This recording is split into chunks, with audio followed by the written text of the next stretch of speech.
कंपनियां सैलरी नहीं दे पा रही हैं। प्राइवेट सेक्टर के टीचर, प्राइवेट कॉलेजों के टीचर हमें लगातार लिख रहे हैं और कंपनियों में काम करने वाले लोग लिख रहे हैं। कितने लोगों को सैलरी नहीं मिली है इसका कोई आंकड़ा नहीं है। अगर आप जन अदालत लगा दें तो लाखों लोग सड़क पर आ जाएंगे। आतिकुर रहमान, बात समझ लो, मंदिर वही बनेगा, बहुत बढ़िया मंदिर बनेगा। 5 तारीख से वहां पे हो रहा है और प्रसारण भी होगा। मैं 24 घंटे प्रसारण करूंगा। क्या कर लोगे तुम? पूर्व गवर्नर कह रहे हैं कि बैंकरप्सी कोड के आने के बाद भी लोन की वसूली नहीं हो पा रही है। दूसरी तरफ बैंकों के एनपीए बढ़ने की खबरें आ रही हैं। प्रधानमंत्री के भाषण सुनिए तो लगेगा ही नहीं कि इस प्रकार का कोई संकट है, बैंकों पर किसी प्रकार का दबाव है, बल्कि सरकार लोन देने के लिए बैंकों पर दबाव बना रही है। मैं क्या आजकल लगा रहा हूं, उसका मतलब यही है। इसका मतलब क्या है? आरिफ जी, इसका मतलब क्या है ना? आरिफ जी, इसका मतलब क्या है? इसका मतलब क्या है इस बयान का? आप कर रहा हो, आप लड़ाने की बात कर रहे हैं। मैं लड़ाने की नहीं बात कर रहा, मैं तो आपसे सीधा सवाल पूछ रहा हूं। मैंने तो संबित पात्रा से इसका जवाब भी नहीं लिया। लड़ाने की बात क्या कर रहा हूं? शहरी और ग्रामीण क्षेत्रों में रोजगार को लेकर centre for monitoring Indian economy के आंकड़े भी देखिए।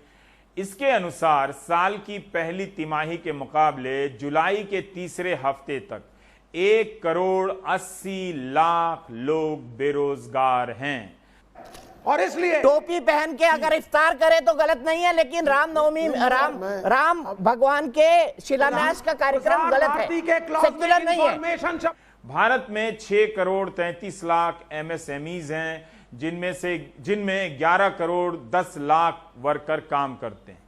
2.5 करोड़ से 3 करोड़ का रोजगार छीनने का मतलब है कि करीब 25% वर्कफोर्स एमएसएमई सेक्टर में बेरोजगार हो गया। यह वो सेक्टर है जो देश की जीडीपी में 30% योगदान करता है। मार्तनपुरी जी, मतलब इसको क्या इस तरीके से, मतलब वाल्मीकि रामायण में भी एक किरदार है मंथरा। जब प्रभु राम का राज तिलक होने वाला था, उसने भी अड़ंगा लगाया था मंथरा ने, और फिर वो अड़ंगा लग गया था और फिर प्रभु राम को जाना पड़ा था वनवास। ये मंथरा रूपी कुछ लोग हैं जो अड़ंगा लगाना चाह रहे हैं क्या शुभ मुहूर्त में?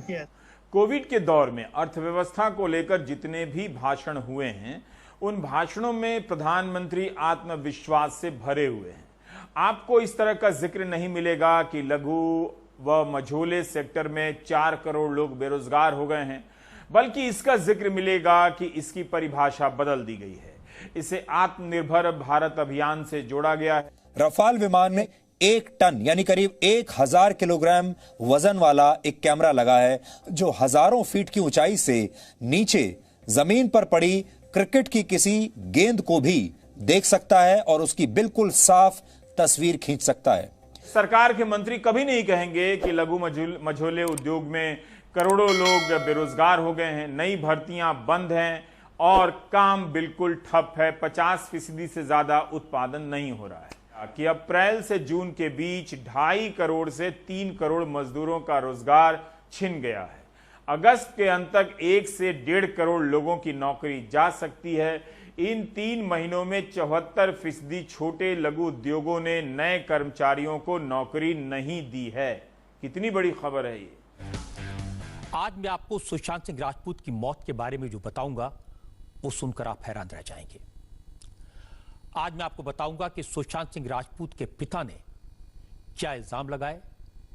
उन्होंने बताया कैसे साजिश के तहत सुशांत सिंह को ब्लैकमेल किया गया, उसके पैसे छीन लिए गए, उस पर प्रेशर बनाया गया, आत्महत्या के लिए उकसाया गया।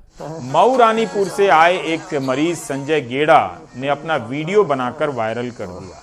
सोमवार को संजय जी की हालत बिगड़ने लगी। संजय गेड़ा एक स्कूल में सहायक प्राध्यापक प्रिंसिपल थे और इस वीडियो में कह रहे हैं कि उनकी देखभाल करने कोई नहीं आया, पानी देने वाला कोई नहीं था, किसी और अस्पताल में उन्हें शिफ्ट कर दिया जाए। कुछ समय बाद संजय गेड़ा जी की मौत हो जाती है।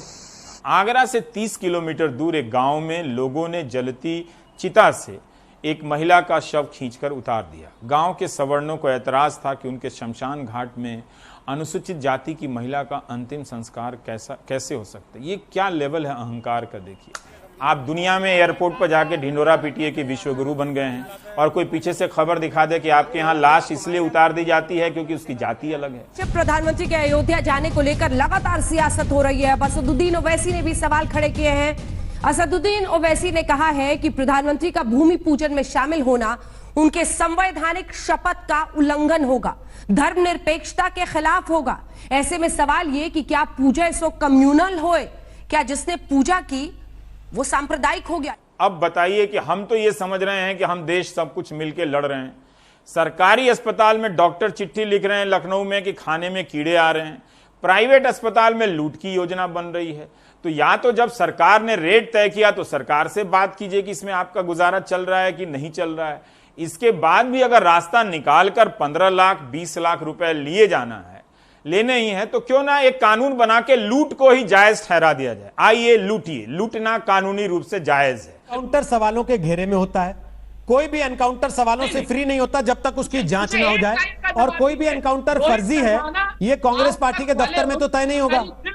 दूसरी तरफ अनुराग द्वारी की रिपोर्ट बता रही है कि फसल बीमा योजना का प्रीमियम जमा करने के बाद भी, फसल का नुकसान होने के बाद भी बीमा कंपनियां मुआवजा नहीं देती हैं।